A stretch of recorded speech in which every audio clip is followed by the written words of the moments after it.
ഇടുക്കിയിലെ സർക്കാർ ആശുപത്രികളുടെ പ്രവർത്തനത്തെയും ആവശ്യത്തിന് ഡോക്ടർമാരില്ലാത്തത് ഗുരുതരമായി ബാധിക്കുന്നുണ്ട്. ജില്ലയിലെ ഭൂരിഭാഗം കുടുംബാരോഗ്യ കേന്ദ്രങ്ങളിലും കിടത്തി ചികിത്സ നിർത്തിയെന്നാണ് അറിയുന്നത്. 24 കുടുംബാരോഗ്യ കേന്ദ്രങ്ങളിൽ നിലവിൽ കിടത്തി ചികിത്സയുള്ളത് 3 മാത്രമാണ്. 400-ലധികം കിടക്കകളാണ് പ്രയോജനമില്ലാതെ നശിക്കുന്നത്. വിവരങ്ങളുമായി ഉപ്പുതറ കുടുംബാരോഗ്യ കേന്ദ്രത്തിൽ നിന്ന് രാഹുൽ സുരേഷ് ചേരുന്നുണ്ട്. Rahul, good morning. എന്താണ് 24ഓളം പ്രൈമറി ഹെൽത്ത് സെന്ററുകളിൽ നേരത്തെ കിടത്തി ചികിത്സ ഉണ്ടായിരുന്നോ? അവിടെ നിന്നാണോ ഇപ്പോൾ 3 അവസ്ഥയിലേക്ക് താഴ്ന്നിരിക്കുന്നത്? എന്താണ് ഈ ഉപ്പുതറയിലെ അവസ്ഥ?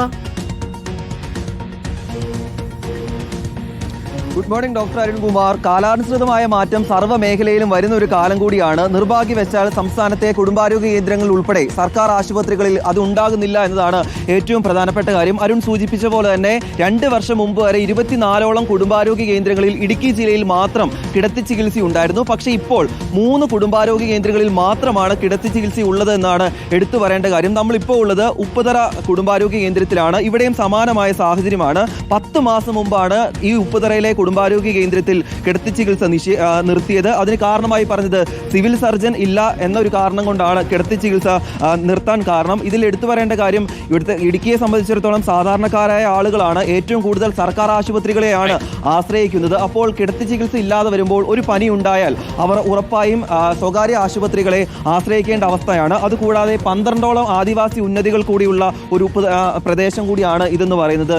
ഈ 12ഓളം ആദിവാസി ഉന്നതികളിലെ ആളുകൾ രാത്രിയിൽ ഒരു പനി ഉണ്ടായാൽ ഇപ്പോൾ സ്വകാര്യ ആശുപത്രികളെ ആശ്രയിക്കേണ്ട അവസ്ഥയാണല്ലേ?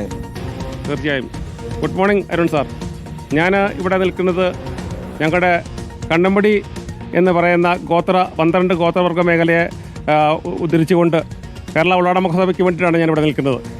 ഞങ്ങൾ അനുഭവിക്കുന്ന ദുരിതം എന്ന് പറയുന്നത് ഇവിടുന്ന് 25 കിലോമീറ്റർ ദൂരം വേമാരി എന്ന് പറയുന്ന ഇടുക്കി വന്യജീവി സങ്കേതത്തിൻ്റെ ഏറ്റവും ദുർഘടമായ പാതയിലോട്ടുള്ള പറഞ്ഞറിയിക്കാൻ പറ്റാത്ത ഒരു ജീവിത സാഹചര്യത്തിൽ ഉള്ളവരാണ് ഞങ്ങളിൽ ബഹുഭൂരിപക്ഷം ആളുകളും. ഇതിൽ പരാതി കൊടുത്തപ്പോൾ കിട്ടിയ മറുപടി എന്താ?